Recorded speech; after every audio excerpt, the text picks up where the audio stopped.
Assalamualaikum warahmatullahi taala wabarakatuh. Bertemu kita pada pagi ini sekali lagi. Uh, Okey.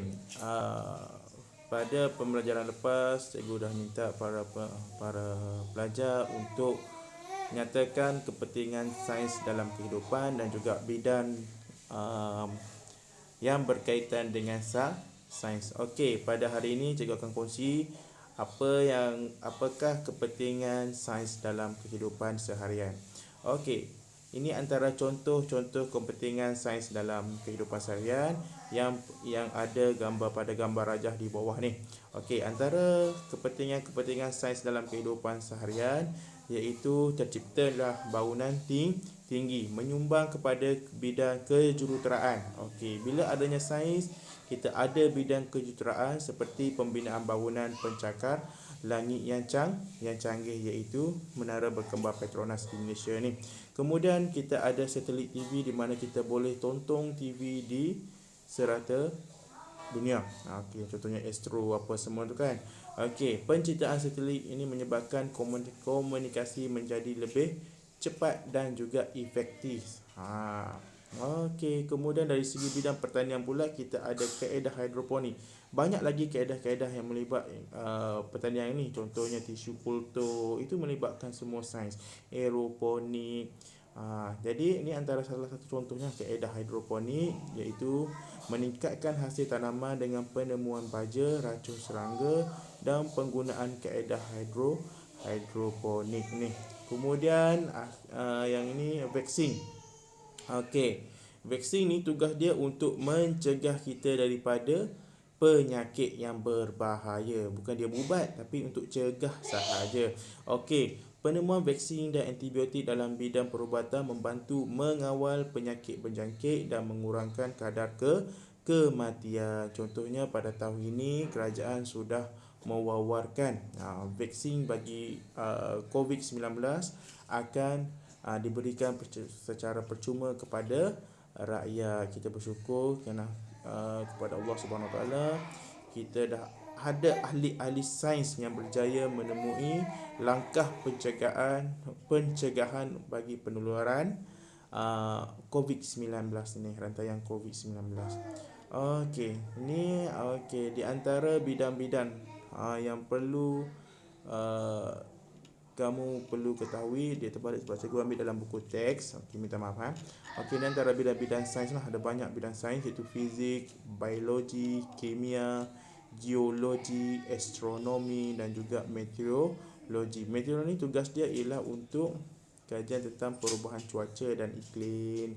Contoh nak tengok keadaan cuaca lah, ribut ke, petir ke, hujan ke, banjir ke. Manakala astronomi pula dia kaji tentang bintang, planet, bintang dan lain-lain dalam semesta. Contohnya astrofizik. Okey, geologi kajian tentang bantuan tanah dan mineral. Contohnya ialah geokimia, geomorfologi dan geofizik. Kimia ni samalah. Okey, untuk farmasi. Biologi untuk tumbuh-tumbuhan, zoologi, botani. Manakala fizik untuk kejuruteraan. Okey, kerjaya dalam sains. Apakah cita-cita para pelajar setelah dewasa nanti? Okey, kemudian sebelum kita nak cerita pasal cita-cita ni, kita kena tahu keadaan kita dulu, di mana minat kita. Okey, di situlah ala tuju kita nanti. Senaraikan pengetahuan sains yang perlu anda kuasai untuk mencapai cita-cita. Jika nak jadi engineer, kena tahu subjek apa yang perlu anda pelajari. Jika mahu jadi doktor, subjek apa yang kita perlu pelajari. Itu cara dia. Contohnya nak jadi jurutera, apa subjek yang utama kita perlu? Iaitu fizik. Nak jadi doktor, apa dia? Iaitu biologi, kimia. Semua tu. Jadi kita kena tahu. Okey, kerjaya dalam sains. Okey, contohnya fizik. Bila nak ambil subjek fizik, apa hala tuju dia? Ahli oceanografi, guru, ahli meteorologi, jurutera, ahli fizik. Ini biologi semua ni. Okey, ini salah satu cara untuk kita tetapkan bidang kerjaya dalam bidang sains. Okey, kalau kerjaya dalam bidang lain tak tahulah cikgu. Tapi kalau dalam bidang sains, yang ini sajalah yang cikgu boleh kongsikan. Ada macam-macam lagi nak jadi forensik pun dekat sini juga. Ahli contohnya biologi, boleh jadi ahli forensik. Kimia pun boleh jadi ahli forensik. Di sini. Okey, kita kena perlu tetapkan minat kita dulu sebelum kita memilih cita-cita kita dulu. Okey, itu perkara pertama yang perlu kita kena ketahui. Okey.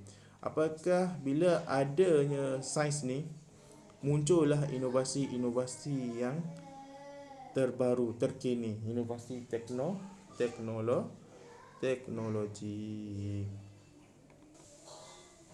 Okey, inovasi teknologi. Kebanyakan mesin dan alat yang kita guna setiap hari ialah hasil reka cipta sains. Contohnya kereta, kapal terbang, telefon, komputer dan sebagainya. Okey, kalau kamu tengok gambar rajah ni, okey tengok. Telefon daripada besar terus kecil, kali dah jadi sampai jam tangan dah. Itu inovasi dalam teknologi dalam bidang sains. Okey, jadi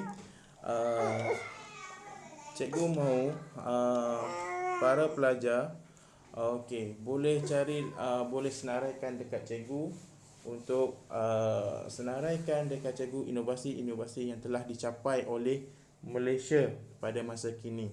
Cikgu nak Malaysia ya, bukan luar negara. Cikgu nak dalam Malaysia. Apakah inovasi yang Malaysia telah wujudkan yang telah terkenal di seluruh dunia. Okey, ini antara praktik formatif yang 1.1. Cikgu minta para pelajar tolong jawab soalan ini. Okey, kerana apa? Soalan ini mampu lagi mengukuhkan lagi pemahaman kamu dalam bidang sains ini. Alright, dalam bidang topik 1.1. Okey, alright. Sekarang cikgu okey. Sekarang itu sahaja dahulu. Sekejap lagi cikgu akan buat rakaman video sekali, iaitu topik yang kamu perlu pelajari, iaitu makmal sains anda. Okey, sekian. Terima kasih. Kita jumpa lagi sekejap lagi. Okey, Assalamualaikum.